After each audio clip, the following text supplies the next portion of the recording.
not actually video. Terror strikes Bali again. Please help me!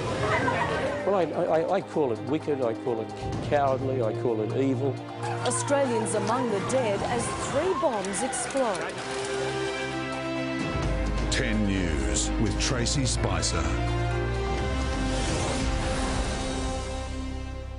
Good evening. The holiday island of Bali has again become the target of terrorists.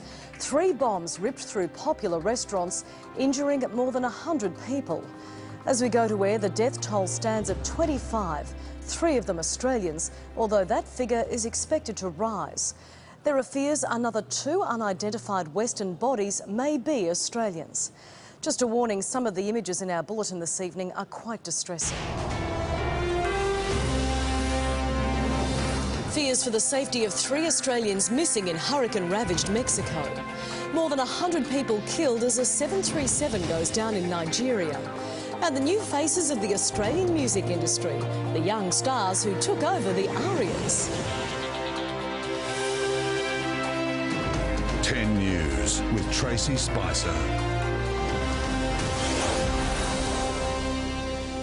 Good morning. Fears are mounting for the safety of 3 Australians, including a newlywed couple, after Hurricane Wilma ravaged Mexico. 6 Aussies have been rescued and are receiving food and water for the first time in days.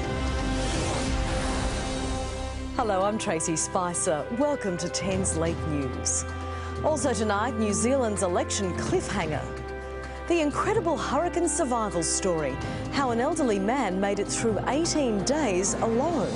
And all I did was holler, "Can y'all bring me some water, please? Bring me some water." And a bizarre mid-air repair job, the daring plan to fix a moving plane's landing gear. But first tonight, the Labor Party is bracing for more political fallout when Mark Latham's controversial diary goes on sale tomorrow. Already it looks like being a bestseller, the publisher's ordering more copies to cope with the expected demand. In the latest revelation from the book, Mark Latham says former Australian cricket captain Steve Waugh was approached to run as an ALP candidate. And Prime Minister Howard is in our Canberra studio. Mr Howard, you've said this election is about trust. Given the recent revelations about the Children Overboard affair, can the Australian people trust you? The question is, who do you trust to keep your living standards safe? Who do you trust more to keep interest rates low? Who do you trust more to lead Australia in a time of international terrorism? And who do you trust more to keep the budget strong so we have more money to spend on health and education? It's that kind of trust, the trust that people have in me versus Mr Latham, to deliver a strong economy, to keep living standards high, to keep interest rates low, to keep the budget strong so we have more money to spend on education and health. We have a track record. In the past, people have trusted us and we have delivered, and so it will be in the future. We can be trusted more to deliver a strong economy and to keep living standards safe and to keep interest rates low. Labor in the past has always presided over high interest rates, big spending, big budget deficits.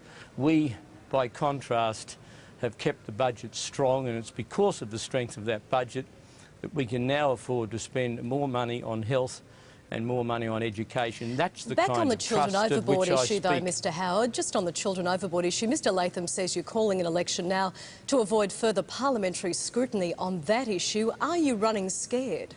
Oh, I'm not doing anything kind. Tracey, all of those things will be taken into account by the Australian public when we vote. But this election, Tracey, is about the next 10 years. It's not about the last 3 days of the last election 3 years ago. If Mr Latham wants to wallow in the past, let him go ahead and do so. I'm going to spend the next 6 weeks talking about the future of the Australian people over the next 10 years. That's what the Australian people want to hear about. You speak of the next 10 years. What about the next 3 or 4 years? When will you hand over the reins to Peter Costello? Tracey, I'll remain leader of the Liberal Party if the Australian public are kind enough to re-elect me. I'll remain leader of the Liberal Party for as long as the party wants me to. So finally, the Australian people can't trust you to serve a full term. I'll remain leader as long as the Liberal Party wants me to. I have poured myself into this job over the last 8.5 years, and even my fiercest critics know how committed and focused and dedicated I am. Mr Howard, thanks very much for your time this evening. Thank you. The kindness of strangers has helped Adelaide newlyweds start a new life together. Bride Laura Cox never thought she'd see her wedding day. But after a double lung transplant, she and sweetheart Steve have tied the knot. Their guests also living proof organ donation saves lives. Even their tiny attendants have had life-saving transplants.